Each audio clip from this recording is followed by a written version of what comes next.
Four-time WWE Women's Champion, WWE Hall of Fame Class of 2014, Feud of the Year winner with Edge versus Matt Hardy in 2005, Pro Wrestling Illustrated's Woman of the Year in 2001, one of the most recognizable and revolutionary women to ever step foot in WWE. Today, let's take a deep dive into one of the greatest WWE Women's Champions of all time.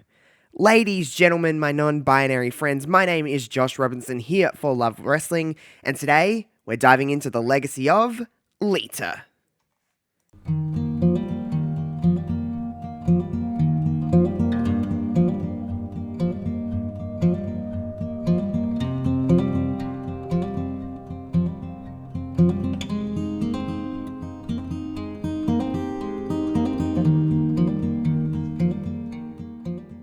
Amy Dumas first became interested in wrestling after watching Rey Mysterio Jr. She would adapt that style and try to kind of learn that craft of that side of wrestling, that lucha libre style of wrestling. She would train in Mexico before, eventually being discovered, I guess you could say, by Paul Heyman. He approached her about coming into ECW in 1999, and she was known to ECW audience as Miss Congeniality. It wouldn't really last very long before the WWF, now the WWE, would approach Amy and offer her a contract, say, come over to the big time. She was only in ECW for a few months before she debuted on the February 13th edition of Sunday Night Heat in the year 2000. She was S.A. Rio's mimicker, his manager, I guess you could say, in a sense.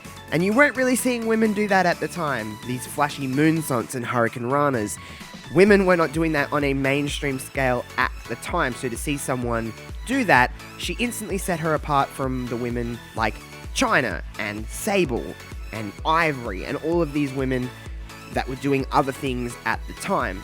S.A. Rios would eventually turn on her, and this is where Lita really became Lita, because as everybody knows, Lita was the cool one in Team Extreme. Matt, Jeff, Hardy, along with Lita, were Team Extreme, and they were like the cool, young, hip in things in the year 2000. They were what all the fan favorites loved. It was just like this arousing ovation for all of these people in Team Extreme, and Lita was instantly made the Hardy Boys different from your Edge and Christians or your Dudley Boys, and of course we all know the story of that tag team wrestling scene.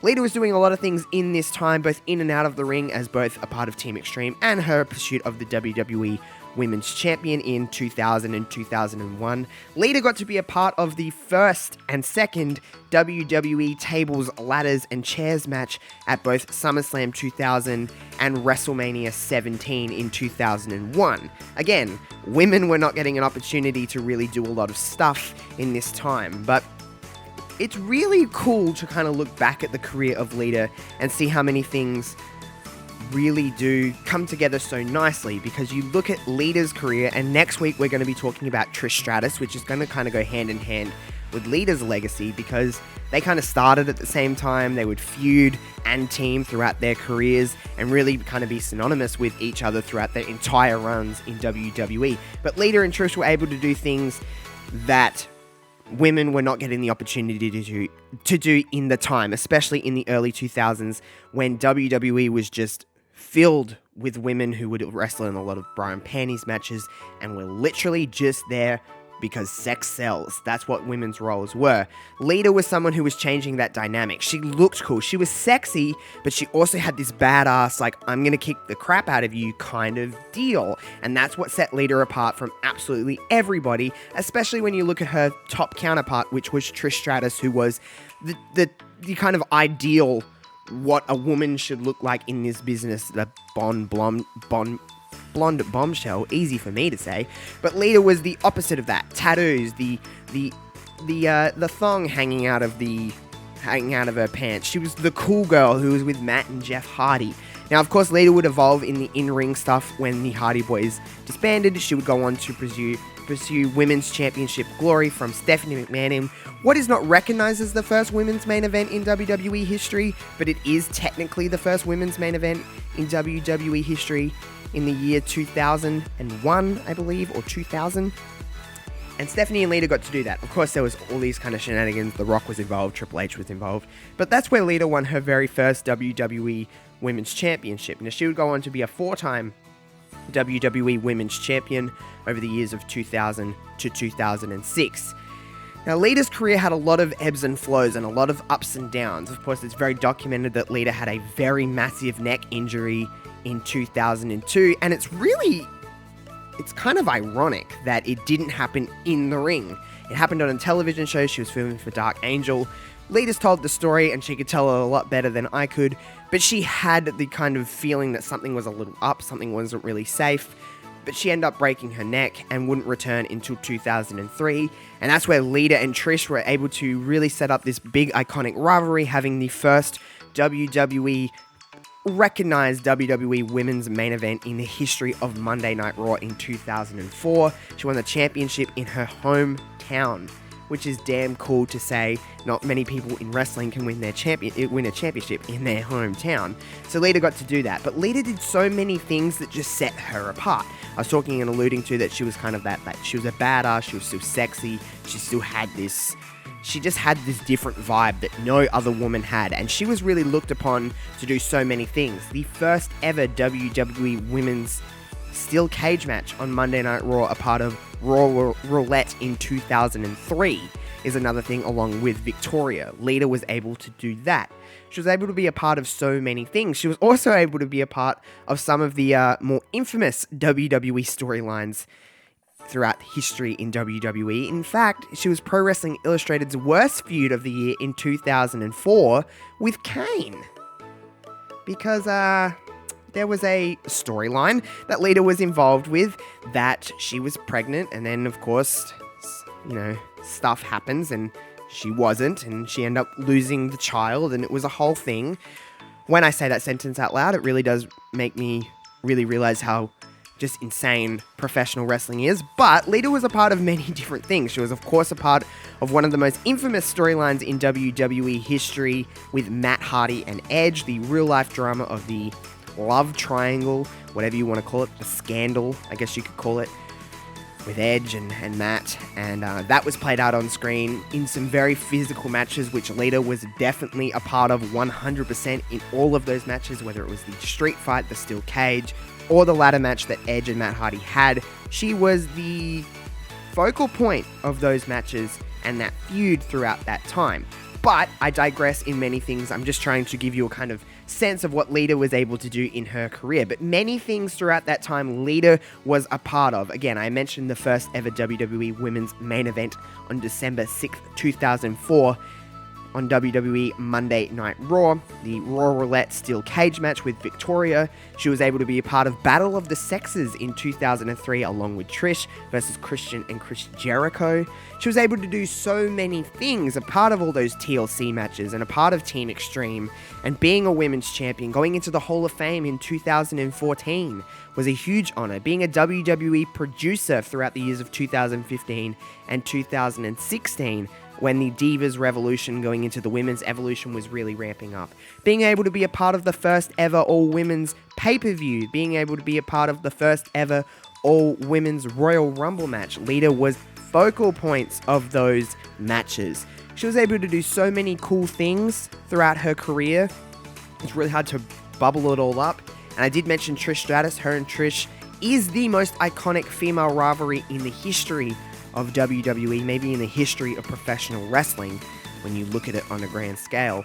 It still is, and they're two of the most instrumental women of why we are where we are today. They were The Rock and Austin of the Divas division, the women's division, whatever you want to call it.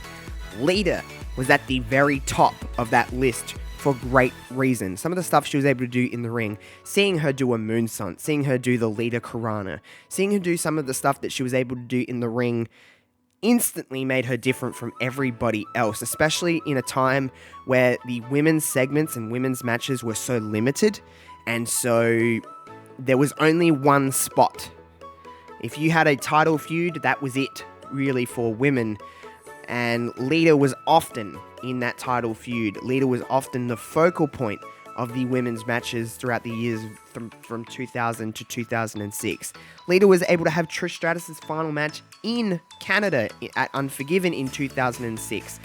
Mickie James and Lita had Lita's last match at Survivor Series of 2006. It was really the end of an era in 2006 for the women's division.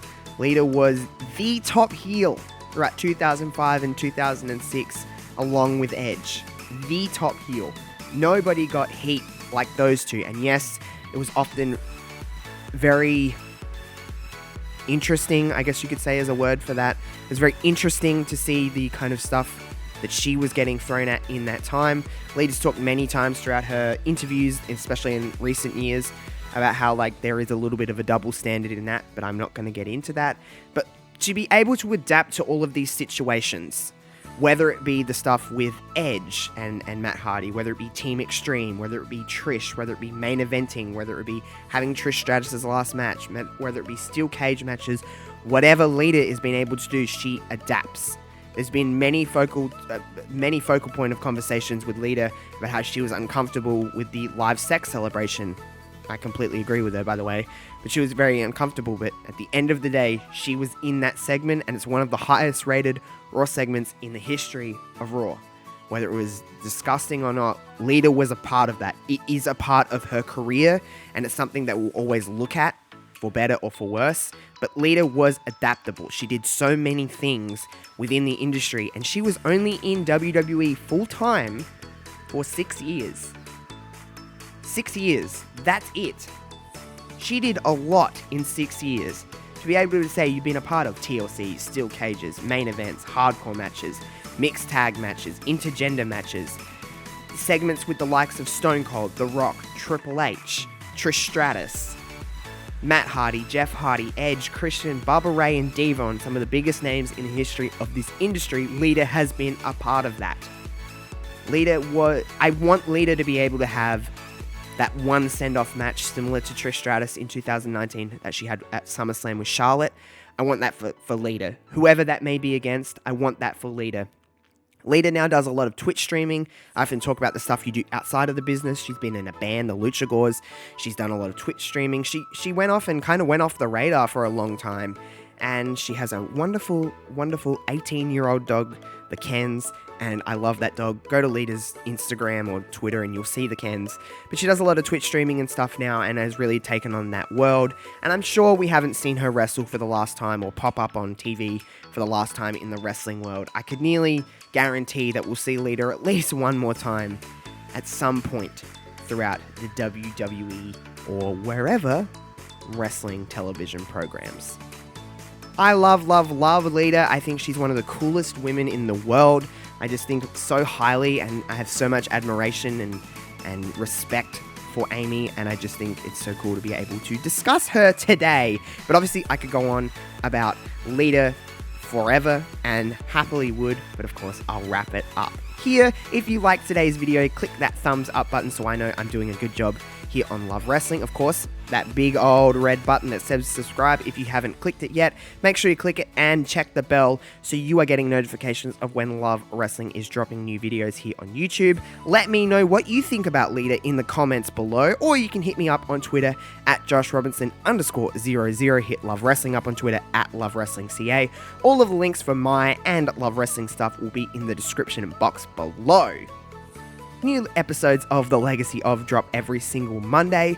Next week, we're talking about the other member of Team Bestie. We are talking about Trish Stratus. So next Monday will be a fun one, guys. Until next Monday, I am Josh Robinson, signing off for Love Wrestling. I'll see you on the next one. Peace out.